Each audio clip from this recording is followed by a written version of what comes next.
Like that. What? What's going on? What happened? Dude, it's like right there.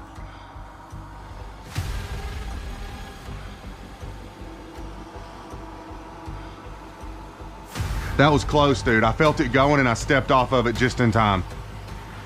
Thankfully, I was close to the ground, so it would have just hurt a lot.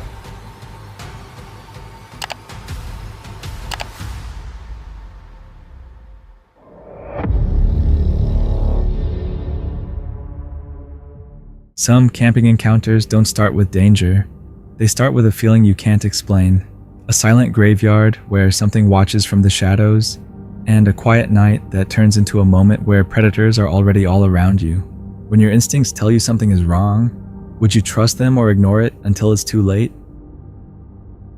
For Franco, camping encounters have always been the central focus of his content, but one terrifying night forced him to reconsider everything. He is a creator many viewers already recognize from his YouTube channel, Franco TV. On his channel, Frank brings his audience along on chilling journeys to some of the most eerie and unsettling locations, imaginable places most people would never dare to visit.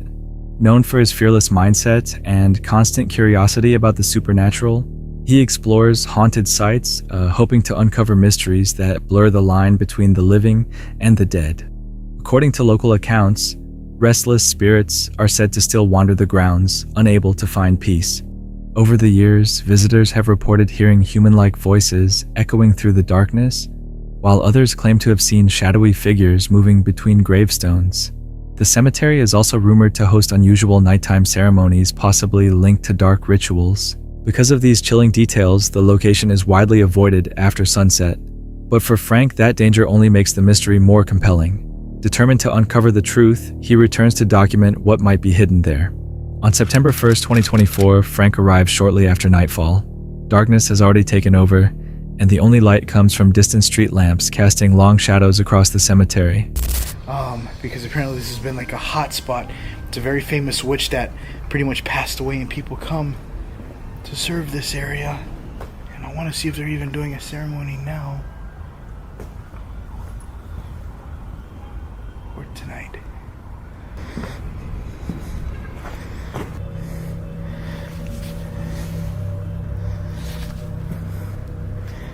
I'm not going directly to it just yet because that looks like it was just lit. At least I think it is. I got more candles in here. Alright, before I go inside, I want to go around this place.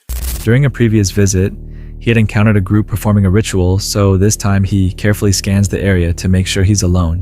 While candles in a cemetery aren't unusual, several appear freshly lit, immediately raising concern.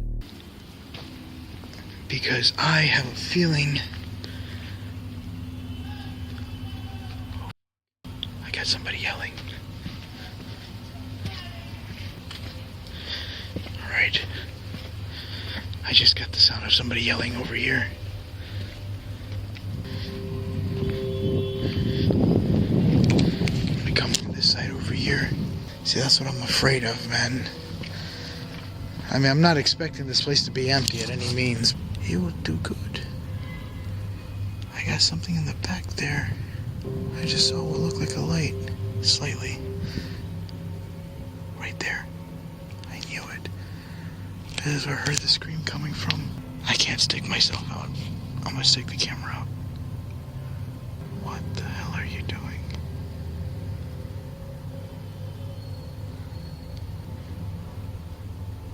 I'm gonna switch it to color. This is what I see. All black. See if they light another candle. That's one. The last time I was here, I saw like 7 people.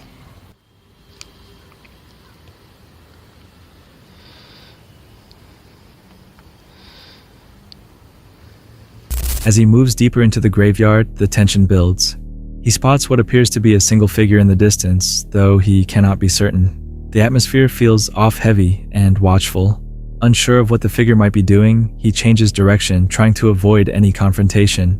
But the deeper he goes, the more the situation intensifies. I'm gonna see if I can start staying a little bit more inside the tomb area, just so that way I'm not so obvious. So I am definitely hearing something. I'm still trying to see if I can see any lights or candles or anything for where I seen that person walking through here. And look right over there. Just saw something dark. And then they went right into the tomb. Look at the tomb. Look, you see it?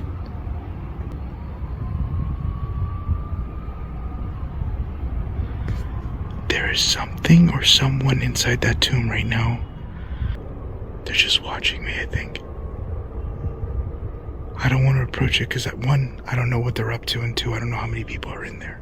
And that is a head. I'm hoping it comes out a little bit more. So I am now approaching the area where I seen that kid.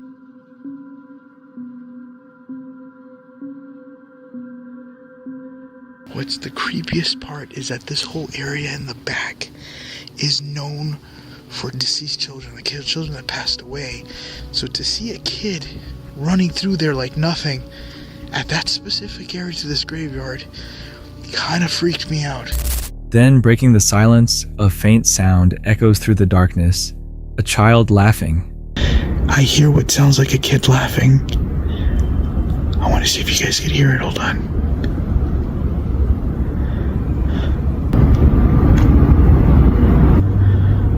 What is that? You see? Hear it?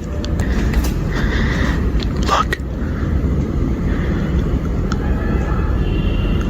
Oh, that is so creepy. The sound is distant but clear, sending a chill down his spine. He stops listening carefully, but the cemetery quickly falls silent again. With only the faint hum of the nearby city in the background, he continues forward, unaware that the most unsettling moment is still ahead. I really feel like I'm being watched right now. Down this area. I'm gonna keep making my way forward.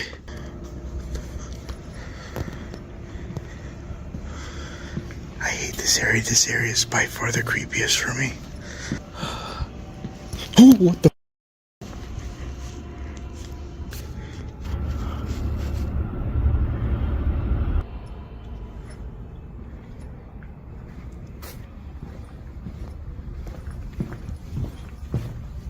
There's someone just leaning up right there against the wall.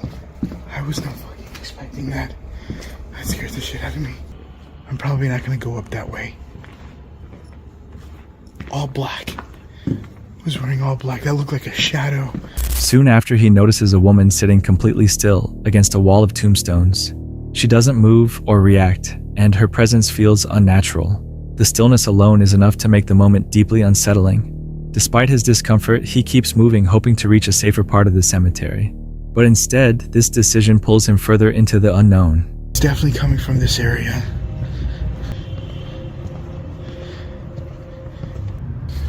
Oh my God. ¿Qué es acá? Yo estoy mirando para fantasmas grabando. Pero acá nadie puede entrar de noche. Yo tiene permiso para una muchacha. Sí, es peligroso, acá roba. Sí, pero ¿qué tú estás haciendo aquí? Yo estoy buscando a mi marido, no lo encuentro, está muerto, pero no está. Yo quisiera que tú me ayudes a buscarlo. ¿Tu esposo? Ajá. ¿Dónde? No lo encuentro. ¿Él está caminando por aquí o está...? Está muerto, pero no está. Yo vivo acá. Ya. Vivo acá. Nadie puede entrar acá de noche. Es muy peligroso. Tienes que irte porque acá pasa una maldición para ti. No, sí, no quiero problemas, nada de así. Vete, antes que te hagan algo. Ya, no te preocupes. Ya, gracias. Chao. She's just staring at me. Ya, no, solamente soy confundido. Sí, ya, gracias. I am so confused for what the hell just happened right now. She just came out of nowhere and told me to get out. And that sounded like the same lady that I seen the last time where she was like, Niño. I don't know, she said something last time, but she said she was looking for her husband. I'm looking for my husband, but now he's not there. Did he just wander off? No, he's dead. And I'm like, so how are you looking for your husband? And it looked like she kind of got irritated or upset at me. Oh my God. I'm just trying to investigate in this area. And she scared the shit out of me. Eventually, the tension becomes overwhelming. Frank decides to leave, shaken by everything he has experienced. The laughter, the silent figure, and the eerie presence of others all suggest that something is not right about this place. If you were in that situation, would you stay and find out the truth, or leave before it's too late? Casey Anderson is the explorer behind the YouTube channel Endless Venture. He's known for traveling through remote environments and documenting real outdoor experiences. In March 2026, one of his trips took an unexpected turn during a camping encounter in Botswana's Okavango Delta, a region widely known for its dense and dangerous wildlife. Surround the fresh tracks of buffalo. And Kane says they're going to a place he calls Mupani Pan. Turns out that's where he planned on us staying the night tonight. They've earned the nickname Black Death. But turns out it's mostly the lone bulls, something that they call Dugga Boys, that are the most dangerous. But even the large herds can be dangerous in the right situation.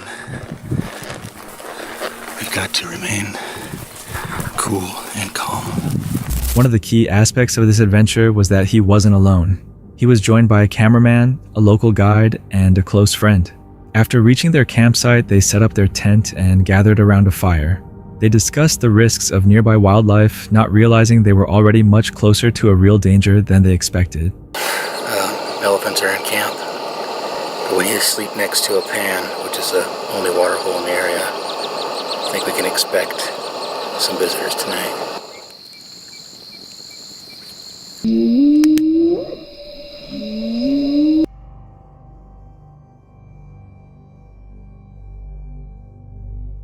During the night, unusual sounds briefly woke them. Fortunately, nothing happened at that time. By morning, they continued their journey, but what they encountered next could have easily turned deadly. Brave lions. In the distance, we're trying to close the gap on them. Here, just on the other side of this bush. We got lions coming our way.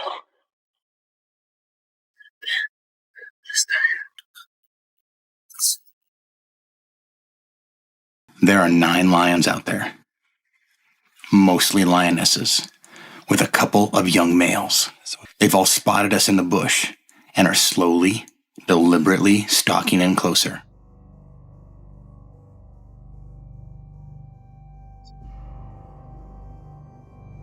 As this young male creeps in, you can see the rest of the pride lining up behind him. And while we're locked in on the male in front of us, another one quietly slipped in from behind.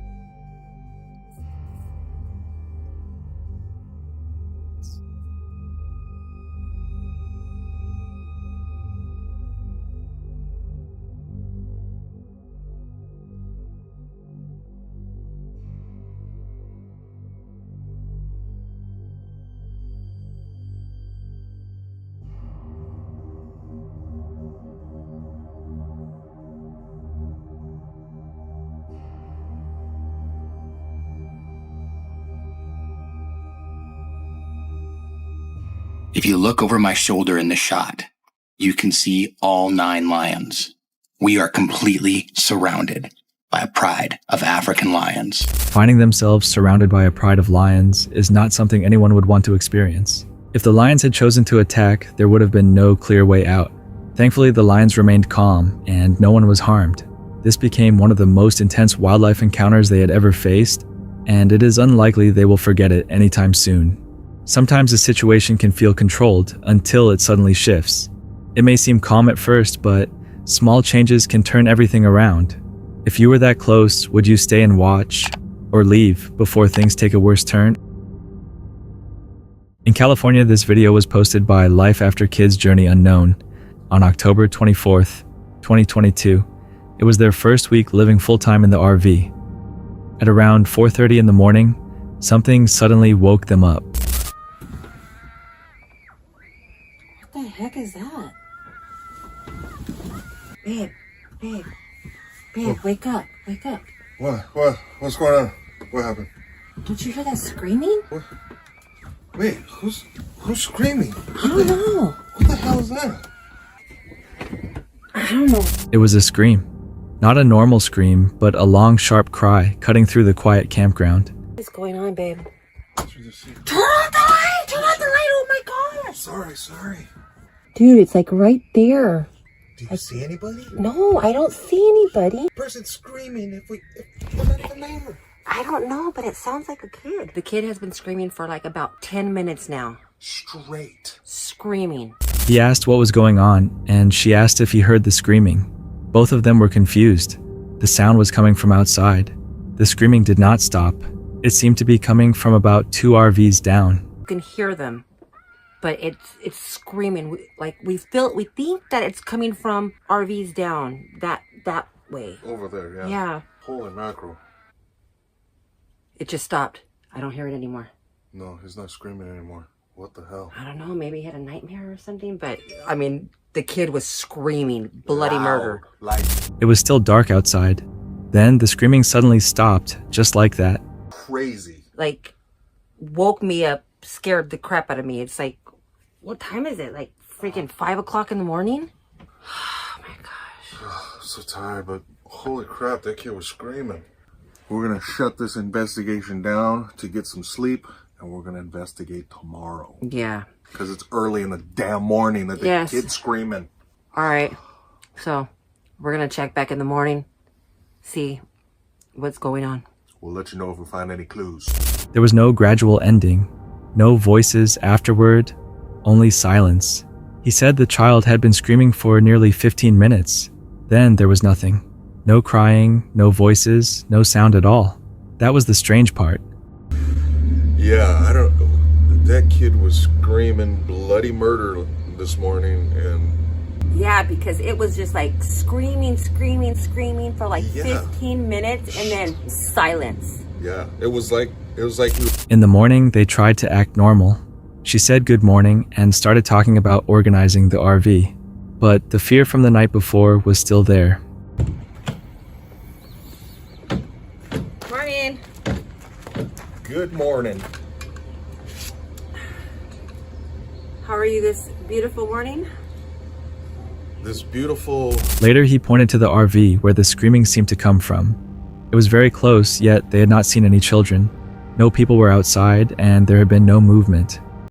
I don't know if you can see, but that right there, well, we think is a kid, was screaming. We have not seen any kids. The RV looked completely still, almost too still. No one stepped outside, and no one mentioned hearing anything. The campground continued as if nothing had happened, but she could not forget the sound, that long scream in the dark, and the way it suddenly stopped. Sometimes sounds in quiet campgrounds can travel farther than expected, and without seeing what caused them, the moment can remain unexplained.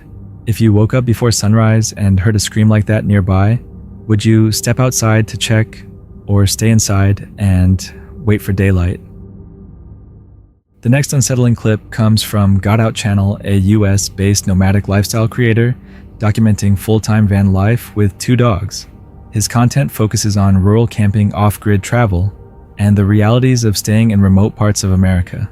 It is March 5th, 2023, in a rural roadside farmland area in Idaho, United States. After leaving several noisy rest areas that had unsettled his dog, the traveler pulls off along a quiet rural road. At first, the location seems ideal: open farmland, a distant cabin, and deer grazing calmly in a nearby field. The atmosphere feels wide and peaceful, but passing vehicles begin slowing down as they drive by. Some trucks noticeably reduce speed while watching the deer. It soon becomes clear that it is hunting season. And actually, I mean, it's pretty big. Like, I probably should get out of here. I think it's supposed to rain tonight, so we'll probably be okay. I'm going to stay here one more night. I can take off in pretty quickly. I can just go right out this road right here. So I feel pretty safe. And there's people still camped up, like I said, about 1.5 miles up this way. But what else has been going on here? While parked along the roadside, he notices multiple vehicles arriving and leaving, some appearing to observe the field. The isolation that first felt comfortable begins to feel more exposed. The presence of a firearm at such close range immediately shifts the tone from calm to tense. The hunter raises the rifle and looks through the scope toward the deer in the field. Inside the van, the vlogger watches closely, concerned about how close any possible shot might be to his vehicle. He considers whether firing across the roadside would be safe, especially with occasional traffic passing by. They didn't go out there to shoot him. The way he pulled off, it was right here, and so he would have had to shoot across the road, which that's illegal. I know that. You're not supposed to shoot across a road. Dodger's getting into some stuff. There's some guts over here from deer, a couple deers. The hunters left the stomach linings out. It's pretty disgusting. The dogs keep wanting to go over there and check it out. The creator reflects on how unsettling it feels to have someone armed and aiming within such a short distance of his overnight stop. He also considers how his dogs might react if a gunshot suddenly goes off. After a short time, the hunter decides the deer are too far away. No shot is fired. The truck eventually leaves the area. The following morning, deer remains, including stomach lining, are still visible nearby. The dogs again try to investigate the area. This confirms that hunting activity occurred very close to where he had slept. What started as a peaceful stop in open farmland became a reminder that solitude does not always equal safety. Situations like this show how quickly a calm campsite can change when other people use the same land for different reasons. If you were parked alone on a quiet rural road during hunting season and saw someone nearby aiming a rifle, would you stay and wait it out, or move your camp somewhere else? The next chilling clip comes from Chill Van Life, a UK-based YouTube channel documenting relaxed van life and stealth camping adventures. The creator travels in a cozy red van named Doggo, exploring quiet roadside locations while sharing practical tips for cooking overnight setups and maintaining privacy during stealth camps. It is March 18th, 2023, at a roadside parking spot somewhere in the United Kingdom.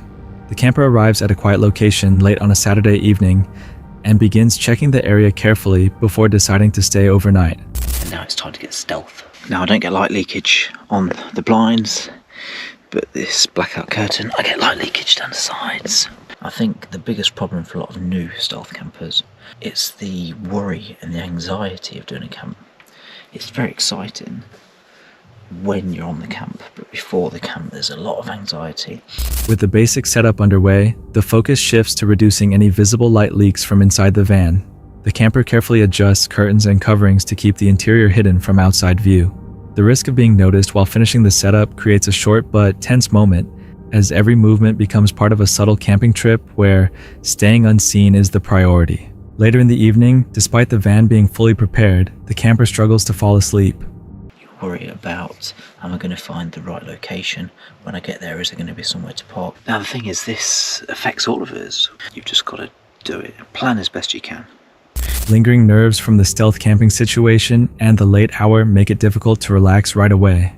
During this moment, the creator shares practical advice for staying warm on cold nights, such as briefly wearing clothes inside the sleeping bag to warm them up before settling in while the quiet tension of the camping encounter continues in the background. And it's been lovely stopping here.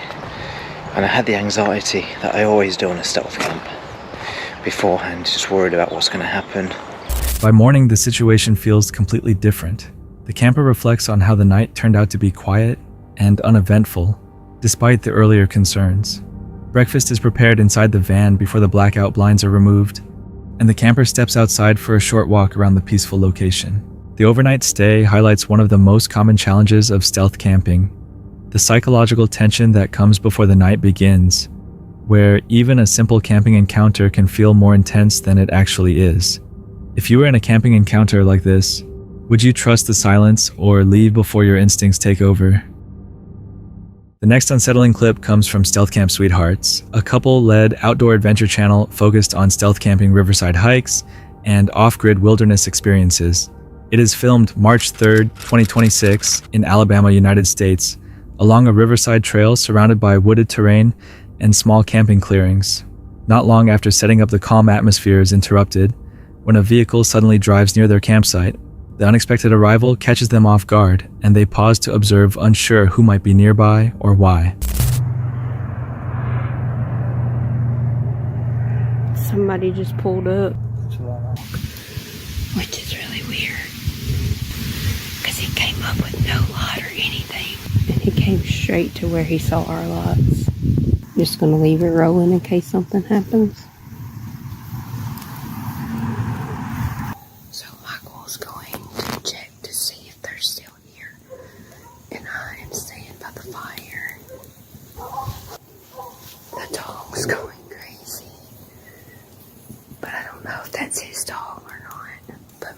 has protection and I have an axe. I don't know, we'll keep you guys updated. Later in the night, two figures accompanied by a dog quietly emerge from the surrounding trees while shining flashlights into the forest. One of the campers remains near the fire while the other carefully moves toward the edge of the campsite while holding a form of protection. The strangers stay nearby briefly before eventually moving away through the woods. The couple believes they may have simply been walking or hunting in the area, though the encounter leaves them uneasy, making this a more tense camping encounter. We heard a big boom and our dog went half crazy. They're doing something at the Arsenal in Huntsville, and we heard it, I guess, apparently all the way at our house, and it made our dog go nuts. We thought our kid fell or something, so we jumped up. He's looking at us like we're crazy. So we didn't go buy no good snacks. I mean, there are good snacks, but we just brought them from home. They're little Debbie's. And whatever this is. It's a Nutter Butter. Nutter Butter. Christmas Nutter Butter. Now, I don't know when this video will air, but it's January. So we've just had Christmas and it's almost Valentine's. So we're right there with all the snacks like that. Toward the end of the night, a sudden loud noise echoes through the campsite. The unexpected sound startles their dog and creates a brief moment of panic as the couple quickly scans the surrounding woods to figure out what caused it. Even without a clear explanation, the moment adds to the uncertainty. Despite the tense moments during the night, the couple focuses on maintaining their fire and staying warm in the cold air. They continue talking and joking while remaining alert to their surroundings. Eventually, they manage to rest, and by morning, they begin packing down their camp. Before leaving, they ensure the area is clean and undisturbed. Sometimes a camping encounter like this isn't about what actually happens, but the uncertainty of who might be out there and why. If you were in a situation like this camping encounter, would you stay and wait it out or leave before things become more unpredictable? The footage comes from Take a Peek at This, a UK-based travel and lifestyle channel documenting van life adventures, historic locations, and unusual destinations. In this episode, the hosts explore one of England's most well-known haunted villages, combining local folklore history and nighttime exploration. It is February 18th, 2025 in Pluckley, Kent, England. As they begin their visit, the quiet setting and long history immediately create a subtle camping encounter atmosphere. The hosts begin their investigation at the Black Horse Inn, a historic pub long associated with reports of poltergeist activity. Inside the building, they describe stories of objects moving on their own unexplained footsteps and sightings of Victorian-era figures. She is believed to be a member of the Dering family, buried in the churchyard, often seen weeping by her gravestone, carrying a red rose. Apparently there's the white lady that she being seen in the church. I know lots of people don't believe in ghosties and spirits, but I genuinely have seen things that I cannot explain. Continuing around the pub, they mention additional reports from locals claiming glasses have shifted positions and items have occasionally disappeared before later reappearing. Although no immediate activity is observed, the pub's reputation for unexplained incidents keeps the tension building. So we came back from the pub after dinner. We're gonna go and check probably the scariest sounding place in Pluckley, which is called Screaming Woods. Next, they travel to St. Nicholas Church, another location closely linked to Pluckley's ghost stories. Here they visit the grave, connected to the Red Lady, and recount sightings of the White Lady reportedly seen wandering inside the church. The mood around the church is described as heavy and melancholic, rather than frightening with fading daylight, giving the location a quiet but unsettling tone. I can hear the screams. The thing is, we need to try not to get lost. Walking deeper into the forest, they recount several old legends connected to the area and the unusual stories locals have shared over the years. Despite the unsettling reputation, the woods remain mostly quiet. The darkness and history alone maintain a strong sense of unease, showing how a camping encounter can exist even without visible activity. I would say that if you put me in Blean Woods or Perry Woods at this time of the night, there's going to be an element of fear to it because it's dark. It sounds really weird, but when I saw what I saw a few years ago, I had a feeling before I saw anything. It sounds weird, but the atmosphere just completely shifted. The host paused to reflect on other reports linked to Screaming Woods, including claims of galloping horses and strange screams heard late at night. Although they do not witness any paranormal activity themselves, The combination of local legends, darkness, and isolation keeps the tension high as they explore the forest. The night ends with the hosts returning to their camper van, after exploring several of Pluckley's most well-known haunted sites. While the evening proves less frightening than the village's reputation might suggest, the best locations still carry a strong sense of history and atmosphere. If you were in a place like this camping encounter, would you trust the history, or assume it's just your mind reacting to the setting? It is February 28th, 2024 in eastern Tennessee, United States, within a mountainous area featuring old mining systems, rail tracks, and deteriorating industrial buildings. The explorers arrive at the abandoned mining site as light rain moves through the area, immediately setting the tone for a tense camping encounter in a location filled with decay and hidden risk.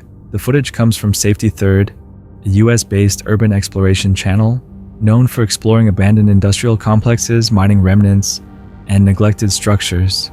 As they move across the site, they pass remnants of mining machinery, worn foundations, decorative stone features, and heavily overgrown paths. The group begins exploring lower-level staircases and partially preserved structures spread across the compound. Decaying wood, unstable floors, and vine-covered walkways force them to check each step carefully. The slow movement through the deteriorating structures builds a steady sense of tension, turning this exploration into a dangerous camping encounter where every step matters. Ooh. I'm not going any further. There's holes everywhere. I mean, it's hollow underneath of this. That's the problem. Yeah. Oh, some of this stuff. I don't know. It might be like the Holy Grail. I don't know if I can reach it.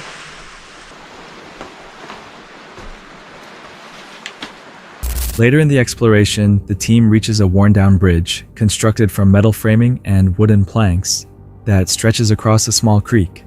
As they attempt to cross, the boards bend and shift under their weight. Each step must be placed carefully to maintain balance while avoiding damaged sections of the structure.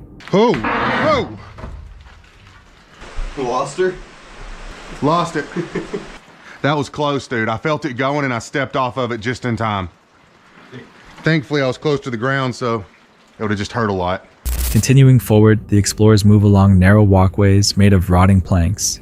Several moments nearly result in slips or falls as they step across unstable surfaces, reinforcing just how fragile the abandoned location has become. This camping encounter is not driven by something unseen, but by the constant threat of collapse beneath their feet.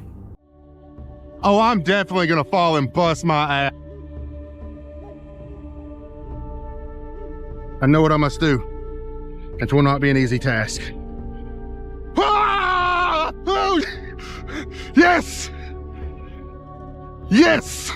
The final leap. Ah! To complete their route and avoid especially wet and hazardous ground, the group makes a small parkour-style jump across a gap in the terrain. They land safely on the other side, bringing the exploration to a close while acknowledging how unstable the terrain had been. The abandoned compound reveals many remnants of the region's mining past, including offices, storage areas, stairways, and old rail lines hidden throughout the property. Even without anything chasing them, unstable ground, hidden drop-offs, and structural decay can turn a normal exploration into something serious. So if you were in this camping encounter, would you trust your next step or turn back before the ground gives way? That's it for tonight. Which moment creep? Drop it in the comments. Have your own story, share it with us, and stay tuned. The next one is even darker.